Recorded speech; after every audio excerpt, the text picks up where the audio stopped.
Today, we are thrilled to welcome Robert Buckland to a new episode of the MIC podcast. Robert spent over 2 decades at Citi, where he became one of the most influential voices in global equity strategy. His insights have guided institutional investors through tech bubbles, financial crises, and shifting geopolitical landscapes. Since stepping down from his role at Citi, he has entered a new chapter as a senior advisor, FT columnist, and strategic mentor to emerging ventures. In this episode, we explore the key lessons from Robert's remarkable career in equity strategy, his take on today's macro landscape in light of past crises, the evolving role of analysts, and how rising geopolitical tensions are reshaping how investors think about risk across markets and regions. A very warm welcome to you, Robert. Yes, also welcome. And the first question is, how did your career begin and what key moments defined your 24 years at Citi? I started in much the same place that you guys are now. I got to the end of college. I was studying economics and politics at Bristol here in the UK. And lots of my friends were applying for jobs in this place called the Citi in London in finance. And so I ended up getting sucked into that. Did I aspire to having a 34-year career in finance? At that age, no. Did I end up there because everyone else was doing it? Yes. Did I only just get a job? Yes. So I applied even back then. I know you think that you guys are getting it tough, but I must have applied for 40 or 50 jobs, and that's when you had to write, not email in. So I couldn't get the scale economics that you guys can get. And I got a job in a long forgotten stockbroker in the Citi. So that's kind of the way I got in. I kind of fell into it because my peers were applying to it. Yes, and looking back at your years at Citi, what were some key moments that you're really fond of and have great memories? Well, remember, I didn't start at Citi. I started at NatWest here in the UK. Then I moved to HSBC, and then I ended up at Citi. So again, most people don't just work at one place through their whole career, particularly nowadays, your generation, even more so, right? So I started at NatWest as a general kind of dog's body. It was my job to do the spreadsheets, do the charts, get the coffee, just soak up everything that was going on around me. And I learned so much then. And I started off as a company analyst, actually. So I followed food stocks. And the reason that I was chosen to follow food stocks is that my boss, the first day in the office, asks me, "What does your dad do?" And I said, "My dad's a farmer." So he said, "Right, you can go in the food stock team then." And that's how these things begin. And then I moved into more of a macro environment. I was doing the economic spreadsheets and so on. And then I ended up finally doing strategy. Now, for those of your listeners who don't know what strategy is, it sits somewhere in between being a company analyst and being an economist. So it was my job to link up what was going on in the real economy and how that might affect companies and therefore the stock market. So I think, the really important point is that at the beginning of my career, I had a kind of generalist upbringing and I sort of specialised a little bit later into that. I didn't move to Citi until 1998, so a good 9 or 10 years after I'd started as a graduate trainee at NatWest back in 1989. Okay, thank you so much. And nowadays you're working as an advisor and supporting some startups such as Engine AI and Investor. And what motivated you to move from Citi to this role? Well, I've been working at Citi for a long time. I've been working in the same job for a long time. I've been commuting into the office to get in for 7:30 for a long time, and it was just time to do something different for me. Citi was cutting back on costs, so I was quite happy for them to cut back on my cost and move on and do something different. And I wanted to get involved in what we call a portfolio career, which is a good thing to do, not for you guys at your age, but a good thing for people like me to do at my age. So what I'm doing now is 2, 3, 4 different things, trying to help companies that are in a startup phase get off the ground, try and help them get some traction in my Rolodex. Of course, I've got a good Rolodex, so that can help them and give them a little bit of guidance from the many years that I've been working in financial markets and big corporates. Okay, great. And this is a question that is some sort of a favorite question of mine. What is one belief or conviction you hold that others might find unpopular, even contrarian? It could be anything. That's a good question. Let me think about that one. Don't follow your dream. I know that's heartbreaking. But I'm not entirely sure it's practical. Only very, very few of us ever get to pursue our dream. I would have liked to have played professional sport. That was my dream, but I wasn't good enough. So find what skills you have got. Try and be a bit introspective. Think about yourself. Think about the skills that you've got, even at your age, and try and find a place where you think those skills can be best applied. But also make sure you do something, it doesn't have to be your dream, but it has to be something you enjoy. And I would say, when people ask me, what's the thing that made you think you chose the right career? I think the best thing I can say is that in 34 years in working in finance, I never looked at the clock once. So I was never looking at the clock and saying, is it 6 o'clock yet? Can I go home yet? Now, we've all done jobs. I hope you've all done jobs where you have looked at the clock. Don't do that one. But follow your dream. No, take your skill set, try and find something that you enjoy, and try and find something where you don't look at the clock. Thank you so much. I think that's great advice.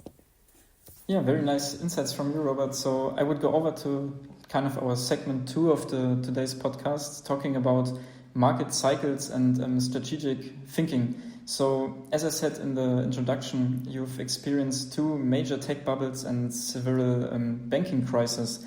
So maybe if you could elaborate on which recurring patterns you may have observed or in investor behavior during these times, and maybe also what did you learn from this experience on a personal basis? Well, there's a good old saying in my industry that economies, technology changes, but people don't, right? So we've seen bubbles and crashes and growth and recessions, and we've seen them forever. So the thing that doesn't change is human beings, right? They get overexcited when things are good and they get overdepressed when things are badly. So I've seen that manifest itself in many different ways. But ultimately, the thing that is common is the ability of human sentiment to overshoot themes and then undershoot them afterwards. So that's, I've just had that one rammed home to me. People keep telling me over the years that, the world's so different now than it was 25, 30, 40, 50 years ago. And that's absolutely right. It's very different to what it was when I was at your stage in your careers. But the ebbs and flows of human sentiment don't change.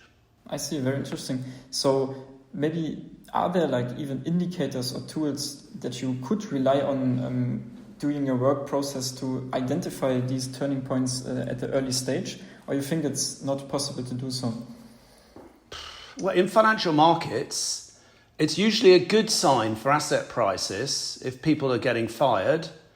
And it's usually a bad sign for asset prices if they're getting hired, right? So banks and so on hire at the top of the market and fire at the bottom of the market. So, the fact that's a potentially positive thing about you and your peers finding it tough to get jobs right now, is it doesn't tell me that sentiment is really overblown in the financial markets. I always used to say that one, or you can see it in the working from home thing, okay? So 3-4 years ago, the bosses were quite happy for everyone to work from home, and it was because, in Marxist terms, Labour had power, capital didn't have power, and now you can quite clearly see it's gone the opposite end of the spectrum. Now the capital has power, the bosses have power, and Labour doesn't have power. I always used to say to people that you might think it's an insane thing, but actually, if you like to study Marxist economics and the ebbs and flows backwards and forwards between the owners of capital and the owners of Labour having power, the Citi or the financial markets or Wall Street is an amazing place, because we go through these cycles where the bosses are trying to hold on to the staff, and then we can very quickly, within a year or two, go to the end of the scale where the staff are trying to hold on to the bosses, as in try and hold on to their jobs. So I think that's quite a good one, is if you're the last person to get fired in your office, you should probably buy the stock market. So which maybe political role or to which extent is the politics involved in this? So do you think there are political risks that markets are currently maybe underestimating or ignoring entirely?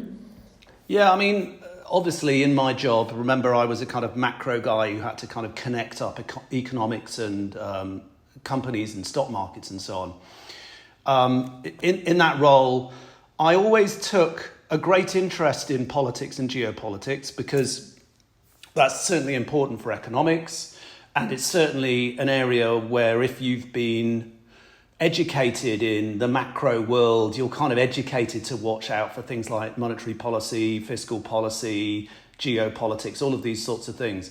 But one of the things I did learn is that you need to be aware of it, but you don't need to be obsessed with it. If you're obsessed with it, you probably would have sold the stock market 2-3 years ago as geopolitics got worse and worse and worse and worse. And actually that was a bad call. So I always sort of say that it's something I'm aware of, but I don't obsess about. Like all things, if you're trying to make calls on stock markets and you're trying to make calls on which parts of the stock market to own, then there are some good things going on and some bad things going on at any one time. That's why the share price is where it is. And at the moment, the bad stuff is all geopolitics, but it hasn't stopped most indices hitting new all-time highs.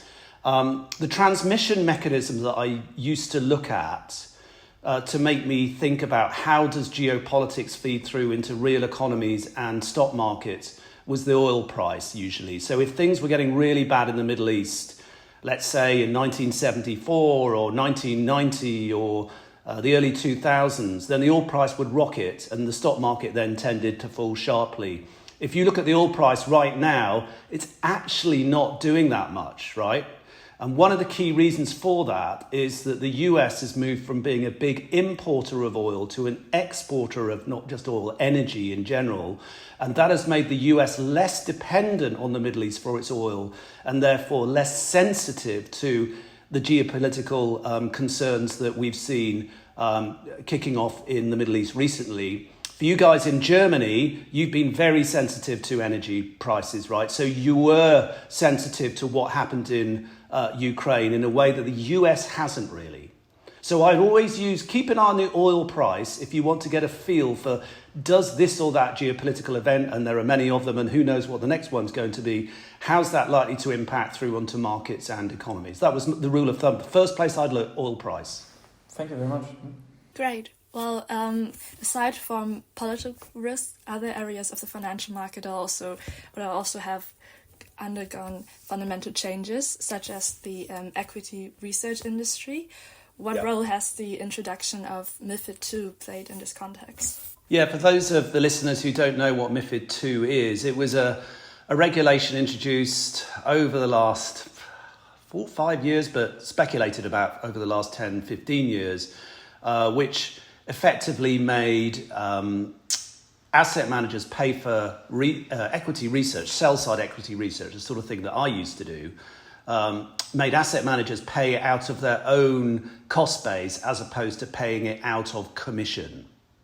So remember, if they were paying it out of commission, the asset managers' clients would pay for research. But what MiFID II did was make the asset managers themselves pay for research. And guess what? The asset managers didn't like using their own P&L to pay for research in the way that they like using their customers' capital to pay for research. So that's why MiFID II has been associated with a squeeze on equity research. Equity research, I'm afraid, guys, for those of you, and I do think it's we can talk about that. I think it's a brilliant job to get into at the beginning of your career. But I would say equity research in my career peaked about 20 years ago. So it really peaked in the late 90s bull market, and there's been generally a squeeze on it ever since then. MiFID isn't the reason for the squeeze on equity research, but it's accelerated that squeeze over the last 5 years. So MiFID II is not totally for blame for the squeeze on equity research. But what I would say, if I may, is that I do think that for any of you applying for jobs in the financial markets, starting off in equity research is a really, really brilliant place to learn and to start your career, because it teaches you fundamentally fungible and useful and transferable skills about analysing companies. And analysing companies is a useful skill that's never going to go away, right? So I think it's a great place to start your career. I'm not necessarily sure anymore it's a great place to end your career. Okay, well then, for young people who want to start their career there, in your view, what will define the next generation of analysts, and which skills will be most crucial, and also how can young analysts learn to make qualitative assessments rather than relying solely on models? Learn to use AI. If I went back to my old job, I wouldn't do it like I did it before. So yes, learn to use AI. Use AI as a way to accelerate your productivity and allow you to do stuff quicker. So I had graduates working for me, and I would set them a task, go off and investigate the Malaysian stock market, or go off and investigate the US pharmaceutical sector, and they'd go away, do some investigation, come back, give me an input, and then I'd send them away and say, well, what about this? I think you need to look at this. I need to look at that. And that iterative process might take 4, 5, 6 days. I'd expect that answer back now, tomorrow, right? So you've got to know how to use these tools to accelerate your learning process. But I would come back to the fact that the skills that you need are no different to the ones that I learned 30, 35 years ago, but the tools available to you to achieve and use those skills and grow that knowledge are much, much, much improved, of course. So I come back to my point that learning about companies, learning about markets, learning about economies is something that will be useful for you for the whole of your career. I think the tools available, the data available for you to do that nowadays are much more efficient, so you can just do it faster. So use the tools, but don't forget the fundamental skills would be my advice. Great. And are there any specific characteristics that you would say that those are extremely crucial, such as being patient or being analytical, for example? Curious. Be curious. So if I tell you to go off and do a job, I'd love it if you come back and say, why? Or, hey Rob, I don't think I should do it that way, or I don't think I should do that. How about I do something a little bit like this? So be curious. Be curious. At the beginning of your career, we're investing in you. You might think that you have to justify your existence in the first year of getting your job, but I can assure you, you don't. You don't know enough to justify your existence. So use that first year to just learn and learn and learn. I'm giving you jobs more because I need to give you jobs so you can learn than so you can do those jobs to come back and tell me something useful. Does that make sense? Yes, it does. So learn. Be curious, learn. Be keen, learn. It's not about staying in all night. It's about being curious and wired into and soaking up the fabulous opportunity that you've been given to work in a job where you don't have to look at the clock. Yes, that's something we'll definitely remember, to not look at the clock.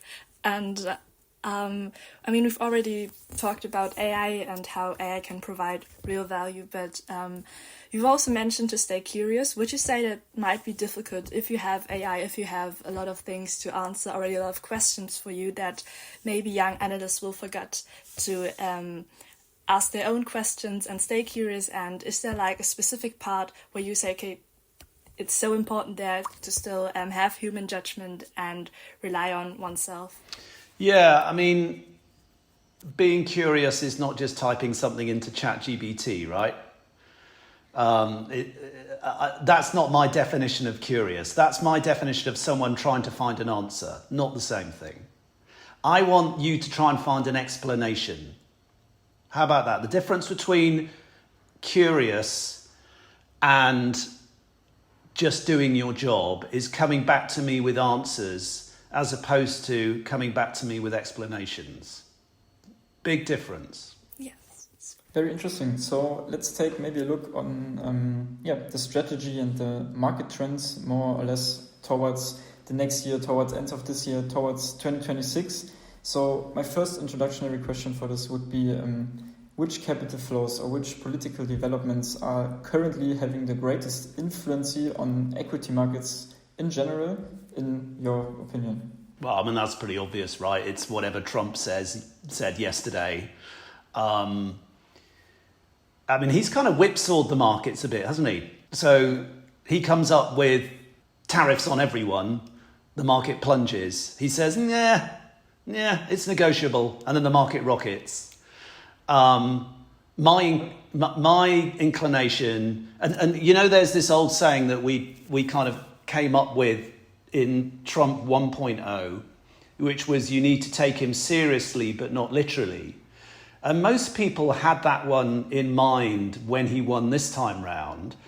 But it struck me that, and everyone started this year saying, well, we must remember to take him seriously, not literally, seriously, not literally. And then the moment he says something scary, everyone took him literally. And now he's backed off on it, right? So I just stuck to the philosophy that I'll take him seriously, but I won't take him literally. Everything is a kind of beginning of a negotiation. It's not the end word on what is going to happen. So I think that the political sensitivities are something that you need to distance yourself from, not get too close to. If you've got too close to the political sensitivities this year, you've made some pretty bad decisions. You probably got too bullish when Trump was elected, when he was pushing all the pro-business stuff. You got too bearish when he started pushing all the tariff stuff. And it's probably somewhere in between. So again, I come back to that answer I gave you earlier on, which is I'm very aware of politics, but I'm quite careful not to obsess about politics. It's not my job to be a political journalist. It's my job to take politics and try and work out what that might mean for economies, companies and markets. Not the same thing. So to conclude this thinking, maybe which market segments or industry you see as potential outperformers in the future, which would be like, I don't know, what you say about this or what you say about the tariff outcome in total. Will it have a negative influence, and which segments will likely be outperformers, or are there even any which could be beneficial? Well, I think I come back to what I said to you earlier. It's always a good sign about value in markets when activity is low, if that makes sense. So they're not hiring lots of people, or they're not doing lots of equity issuance, which is usually a sign that markets are too high. The markets are paying too high a price for equity. And I think that's probably going on here in Europe at the moment, right? So I think, as you guys know, the US stock market has enormously outperformed the European stock market over the last 10, 15 years, left it way, way behind. The US market is re-rated, and our market over here has been left behind. I think finally, there may be a chance for what we would call value equities. And in a geographical sense, that's basically ex the US. But I would say, let's say here in Europe, cheaper equities, I think, have a chance to close the gap on expensive equities. So I quite like Europe. I quite like the UK. Activity is low. People are grumpy. And yet indices are at all-time highs. So whereas in the US, indices are at all-time highs, but activity has been stronger. So I would argue that value equities are a good place to look, and I don't know, buy the FTSE 100 as a simple trade to play that. So would you recommend just doing the simple trade as you just said, or are there specific stocks, you just elaborated on the regions that appear undervalued but offer like a strong potential? Could you maybe name a few interesting stocks where you would say, okay, this one is very undervalued in your opinion? I'm an equity strategist, so I talk about markets and sectors, not stocks. That's my answer to that one. FTSE 100, there you go. You can get onto your broker, buy a FTSE 100 ETF tomorrow. Easy. Okay. So that would be your recommendation on how you should or how should long-term investors position themselves to be also prepared for this geopolitical uncertainty, interest rates level, or growing public debt. Would this be your recommendation, or how should you or can you prepare for these kind of circumstances? Well, how about this? I don't think you can ever prepare for the unexpected by definition. Right? People ask me, Rob, what unexpected thing are you expecting to happen? Hang on a second, just say that one again. Unexpected thing that I'm expecting. The whole point about unexpected things is you don't expect them, right? So what I would say is that I quite like the FTSE 100. It's got oil stocks in it. So if the Middle East really does kick off, then the oil price will go up and you'll get a hedge against that. If you think tech stocks are overvalued, which lots of people do, the NASDAQ and all of these sorts of things, then the UK is pretty low on tech stocks. So it's a bit of a boring stock market, and a boring stock market is a good thing to own when volatility is rising and risks are going up. Mm-hmm. So maybe another aspect related to Trump. So what do you think is at stake for the market if Donald Trump resumes his style of presidency? Especially, could a conflict arise between maybe fiscal policy and the Federal Reserve, kind of this Trump versus Jerome Powell thing? What do you think about this? Yeah, I'm concerned about the politicization of central banks. Trump's not the first person to do that, but there's a reason that most central banks were made independent through my career. It was because politicians were deemed irresponsible when it came to running monetary policy, right? So they were always, by definition, if you're a politician, you ask people to vote for you, and your pitch is, hey guys, vote for me, I'll cut interest rates to 1%. People are going to vote for them, right? And we all know that that's a dangerous thing to do. And so that's kind of why central banks went independent, because it was perceived that almost monetary policy was almost too important to be run by government seeking election. What's happened, not just what Trump putting pressure on Jerome Powell, but QE, quantitative easing, where central banks buy a load of bonds issued to finance borrowing and spending by governments. If you think about it, that's a little bit of it's an enormous politicization of fiscal policy. So I think this process of the politicization of central banks, this is, as ever, these big forces build up over time. They don't happen overnight. So I think there's been pressure on central banks since the financial crisis, to be honest. And you could argue monetary policy has been too low and fiscal policy has been too expansive for some time as a result of that. And therefore, we're potentially seeing some inflationary impact of that. So yes, I do worry about the impact of politicians upon monetary policy. But I don't see that as a new thing. I think that's an ongoing thing that's been kicking around for quite a long time now. All right. So how did you, maybe as a strategist, deal with political uncertainty, especially when it involves like highly unpredictable leaders or events such as we talked about Trump? Is it like reflectable in the models in some kind, or can it not be quantified this easily? Or how do you deal with this more in a general term maybe? Well, the first thing I said to you is geopolitical risk. I think you can measure through the oil price, so that's a good place to start on that one. I think domestic political risk, you're right, you could measure it potentially through fiscal policy. The fact is that it's very hard for anyone to get elected nowadays without promising spending increases, tax cuts. Now we've got the pressure in Europe, of course, for defence spending to go up. Where's that money going to come from? And are the debt markets in particular going to be willing to carry on lending money to governments to hand out to electorates in order to gain enough popularity to get voted, right? So that's what a populist policy is to me as a kind of markets and macro person. It's unfunded tax cuts or spending. That's what populism is.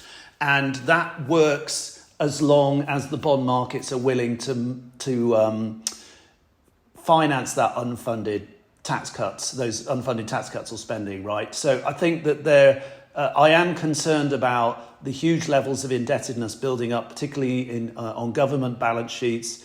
Half of that is held by central banks. So I do think that's something that is going to come home and hit us. You're already potentially seeing it happen in Japan, where debt to GDP is 220%. And that's, what's that old Ernest Hemingway saying? You go bust slowly, then fast.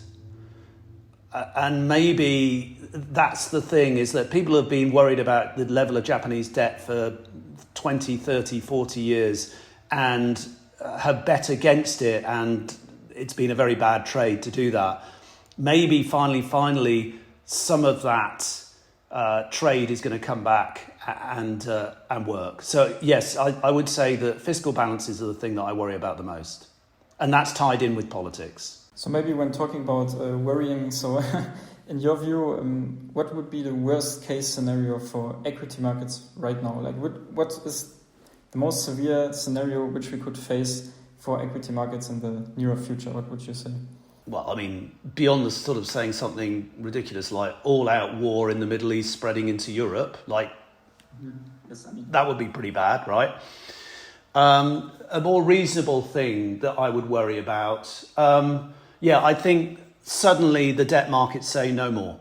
So bond yields, which have been creeping up since 22, when the central bank started rates, suddenly lurch higher, and suddenly governments are having to start to cut their spending, raise taxes, which of course will squeeze economies. So I think the thing that I worry about, I know it's a slightly nerdy thing to think about, and it's not something that's all over the front pages of the newspapers every day, but just borrowing levels are too high, and suddenly the bond markets, we had a little mini version of it in the UK after Liz Truss's mini budget, where bond yields just went up 130 basis points overnight and kicked the government out, just created, in the end, the government had to change. Well, not the government had to change, the leadership had to change. So I would worry that we saw a repetition of that in other bond markets across the world where borrowing levels are very, very high. Very interesting. So maybe one more question from my side regarding your FT columnist. So maybe how can students learn to analyze geopolitical risk thoughtfully, really go into depth rather than viewing them just merely as a headline? So what could be tools for that for students just like ourselves to do this rather than just picking up the headline and thinking about the news this way? I think The Economist are very good. So read The Economist, and I think you can get that cheap or even free. And the great thing about The Economist is they only write it once a week, right? As opposed to every minute or every day. So I think the Economist you just need to take a step back. You don't need to read the headlines every minute. You don't need to stay informed every minute. And what you've got to understand is that staying informed every minute clouds your mind, sucks you into the short term, and making important decisions about anything in life, whether it's your career or financial markets or your job or just anything, requires some perspective. And it's very hard to have perspective if you're staring at headlines on your phone all day, right? So how about that? Just read The Economist. I think that's a very interesting tip, because many people even nowadays think they always have to be up to date every second. So I think it's really nice tip to hear that from you, that you don't have to be up to date every minute. No, I think it's a bad thing. And other way around, I think it's a bad thing to be up to date almost, because you get sucked into the short-term noise. Okay, so thank you very much. Now we're going to go over to kind of the segment 7. I want to ask you one question about London, Europe, and global capital markets. So how do you view the relationship in general between the EU, US, and all the emerging markets stuff over the coming years? What do you think is the relationship right now, maybe, and how is this relationship likely going to be in the future? Well, it looks like it's fragmenting, right? That's obvious to all of us. But the catalyst for that has been maybe Brexit here in the UK in 2016, and now Trump, of course, who's stepping away from Europe and NATO and all of these sorts of things. What I would say, however, is that, Trump could change, right? We could get a new president, we all decide, the American people vote in somebody else next time round who decides that they want to get closer to Europe again. So these things can come and go. But for now, it looks like the world is deglobalizing. If a big theme of the last 20, 30, 40 years has been globalization, it looks like it's deglobalizing. But that doesn't necessarily mean it'll carry on. It's important to understand that one of the differences between Brexit and Trump is that whatever Trump's doing is quite easy for the next guy to reverse. You know how presidents work nowadays. What I'm going to do is stand for everything that the last guy didn't. So whatever he or she did, I'm going to reverse. And then the next guy gets in and says, whatever he or she did, I'm going to reverse. Brexit's much harder to reverse, of course. That's what David Cameron didn't understand here in the UK, is that that's a much more profound decision that voters made in the UK in 2016 than even US voters made last year. So I think there's generally a fragmentation of the relationships going on across the world, but I don't think it's irretrievable. All right. Thank you very much. Okay, so after asking for a global perspective and talking about the global markets as well, we're also going to follow up with some more personal questions. The first one would be if there's ever been a situation where your fundamental view or analysis did not play out as expected. What led to that misjudgment and what did you learn from it? Oh, I get things wrong all the time. That's the problem with predicting the future. You get it wrong, right? And you've got to get used to that. That's another thing I've always said, that I used to recruit some incredibly bright people to work with me, and they'd got 95% in every exam they'd ever done. And what you've got to, and so of course that meant that they were probably doing something relatively mathematical or whatever, because really, really good people at mathematics get 99%. Really good people at history get 75%, right? You know that, you don't need me to tell you that. And so they found it quite hard to do a job where you were doing really well if you got it right 55% of the time, because all they could dwell on was the 45% that they got it wrong. So that's another thing I would say to anyone thinking of getting involved in markets, investing, analysis, security selection, all these sorts of things. You've got to be used to getting it wrong. Really, really, really important. Otherwise, the job will drive you mad. Let me pick one thing that I got wrong. One thing that I got very wrong in the early 90s, so this is, and that's when it had the most effect on me personally and on my career, was the exchange rate mechanism exit way before you guys did. You could look it up if you looked at if you want to, but sterling was thrown out of the exchange rate mechanism, which was a precursor to the euro, where the pound was fixed against the Deutschmark, and I was sucked into thinking that was a bad thing for the economy and financial markets, whereas in fact actually it was a good thing. And the reason it was a good thing, with hindsight, is of course the currency devalued. It made the economy much more competitive, and it was actually an economic boost for the economy and financial markets. I was too sucked into the short term.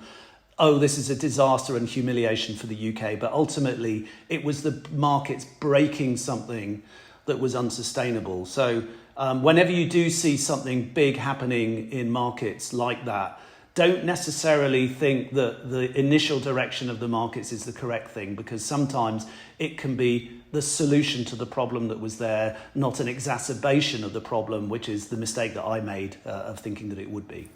Okay, so to follow up on what maybe young analysts sometimes do wrong, is that they only focus on the bad things, and maybe one has to accept that you can't get everything right all the time.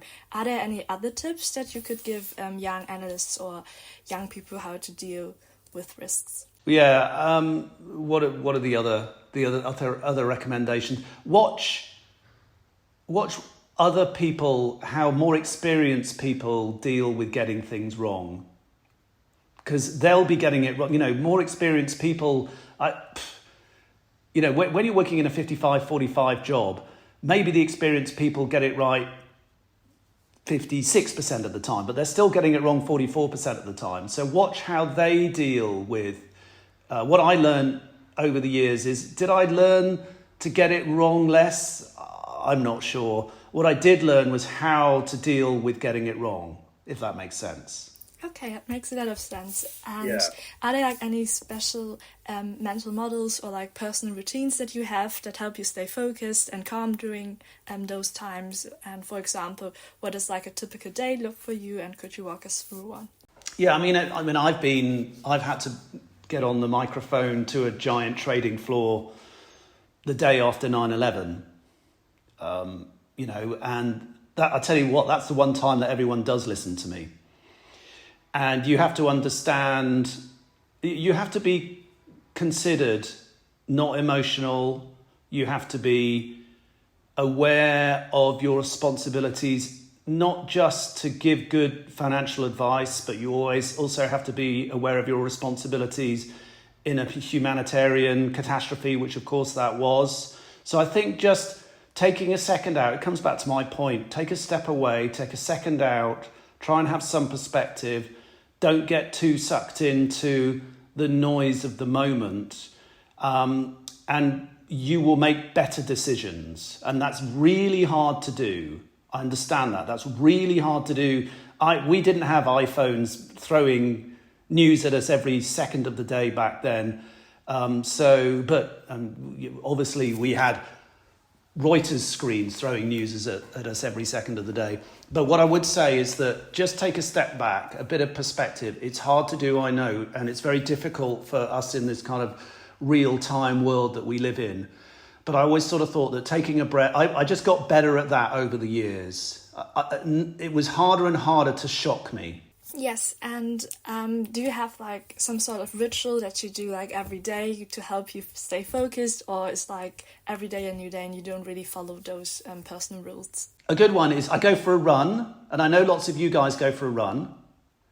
Who goes for a run on this call? Yeah? Don't listen to anything. I know what you also do is listen to music or podcasts. No, that's my recommendation to you. Go for a run. Don't listen to anything. And what you'll find is that you actually descend into a really good cognitive place, which allows you to take a bit of perspective. And yeah, I've often thought my greatest thoughts on a run. But what I notice is that people have to be stimulated all the time nowadays. And just a little bit of time where you don't need to be stimulated. For those of you listening to this podcast while you're on your run, switch it off. Great. Do you also look at the news after before going to bed? Is that something that you don't do? That's a good one, actually. I did say to somebody that the moment I look at the news when I come back from work from the office, because I want to see on CNBC or whatever whether the S&P is up or down, is usually a good buy signal. Because I only look at the markets. I wouldn't bother to do that if the market's okay or it's going up or whatever. I'd only do that if there was something really big going on and the markets were plunging. So again, it comes back to my point that if you're too close to the markets, you'll make mistakes. So I would switch on the TV, look at whatever the S&P was doing, because of course I'd come home here in London while the S&P was still open. And what that generally, I had the self-awareness to realise I was doing it. And actually one time I just bought the stock market. It was awful. Everything was awful. But I knew that if I switched on the TV in the evening, then that was a counterintuitive signal to buy the stock market. Because everyone was switching on the TV, of course. They were all terrified of what was going on, whatever that might have been at the time. And it was in the price. Great. Well, after all those many great advices for young people, if you could design a course for finance students focusing on macroeconomic ethics, AI, and real-world practice, what would it look like, this course? I mean, it would have a bit of classic economics in it. Probably monetary policy, fiscal policy, and how the two interact. It would have a bit of, from the economics perspective, it would have a bit of kind of global economics in it, capital flows, balance of payments, that sort of thing. But I keep it relatively focused on that. Would I have... So you guys do microeconomics as well, right? Theory of the firm and all these sorts of things. I'm not sure about that. I'm not sure I'd do that. I'd put some behavioural economics in. Yep. I think that's fun. And really simple things like I'd get you to do the marshmallow test and prisoner's dilemma and all of those sorts of things. You know, read Daniel Kahneman. That's a good place to go. So I think behavioural economics, I would substitute micro with behavioural economics. Then as we get a bit closer to finance, I'd sort of do basic stuff on equity and some basic equity analysis. So instead of doing microeconomics, I'd probably do company analysis, if that makes sense. So some simple how to read a balance sheet, how to read a P&L, that sort of stuff. At the accounting end, in a funny sort of way, of studying companies.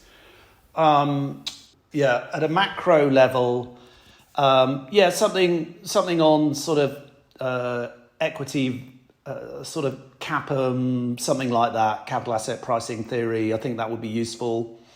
So basic macroeconomics, bit of international economics, bit of behavioral economics, bit of CAPM, risk premium analysis at a macro financial markets level, and then some company analysis. And I think that would be a good toolkit for you to do the sort of thing that I've done in my career. Yeah.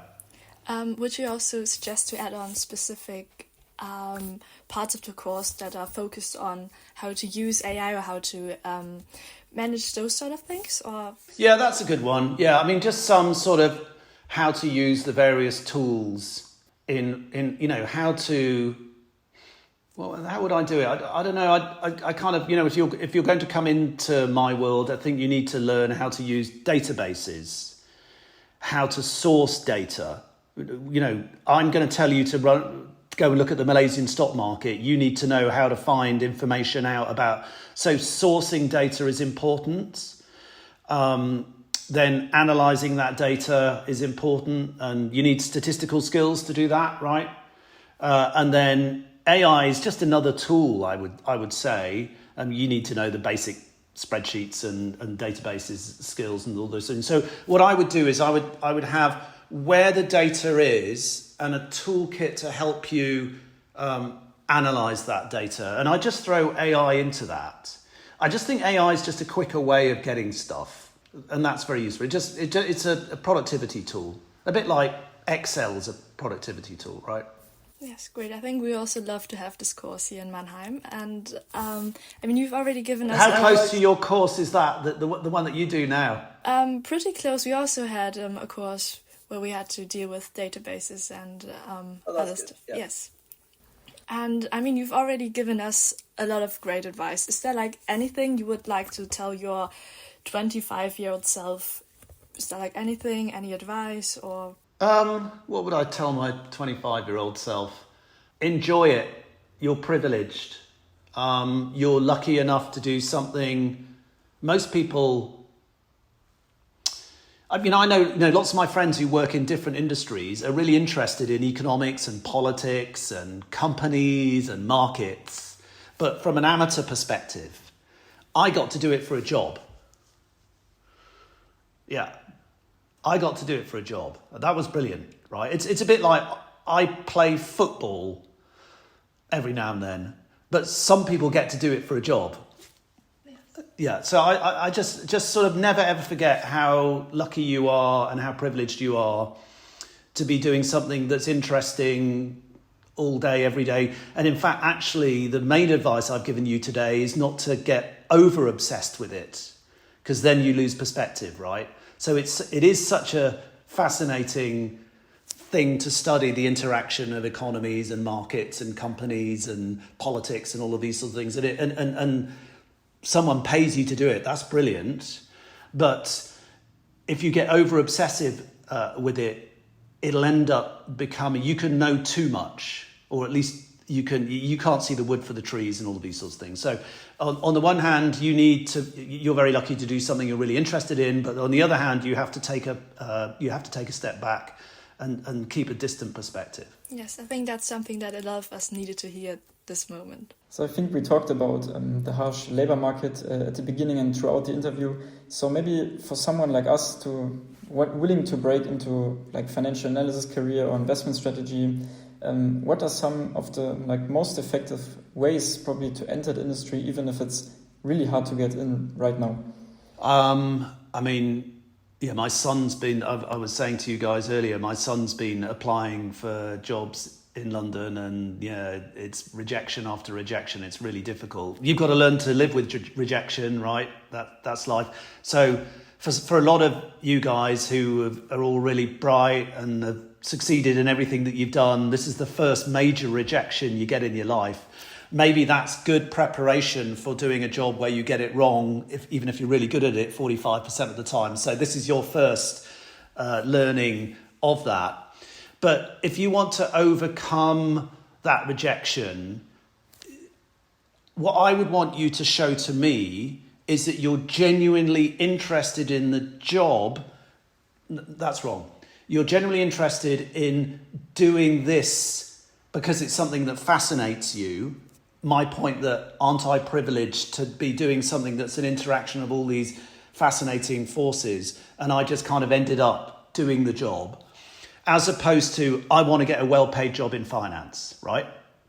So what you've got to show to me, if I'm interviewing you, and I can spot it, I can smell it a mile off, if I'm interviewing you and you're just there because, a little bit like me when I started, you're just there because all of your friends are applying, and you're just there because it pays better than most other jobs, and you're just there because it's prestigious.